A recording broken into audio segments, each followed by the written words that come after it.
Mheshimiwa Rais Jamhuri ya Kenya Daktari William Ruto pamoja na wote ambao wamejumuika siku ya leo. Mheshimiwa Rais, nitakuwa na mambo mawili mafupi. Asante kwa kuja. Unaona vile umati umejaa na watu wanafurahi kila mara wakati wewe uko hapa. Mheshimiwa Rais, jambo ambalo nataka kusema ni hili. Sisi tungependa kukaa na wewe. Tungependa ukae ulale hapa. Tumezoea kukuona siku mbili, siku tatu.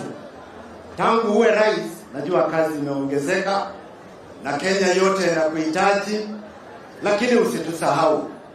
Kuja lala hapa. Kuna wazee wangependa kuongea na wewe. Kuna wamama wangependa kukupata. Wazee wa kanisa wangependa kuongea na wewe. Na viongozi wa tabaka mbalimbali. Utupe wakati mwingine rais. Ya pili na niketi. Mheshimiwa Rais, kwa miaka hii, siwezi sema 5, kwa miaka ya uongozi yako 10 ambayo tunatarajia 2 imeenda mbele. Sisi kama jamii ya Turkana tunaomba wewe ufanye jambo ambalo itagawa sisi na jambo la njaa katika kaunti hii. Mambo ya food security, Mheshimiwa Rais, wewe unasikia namna vile Mheshimiwa Kagiri alielewa.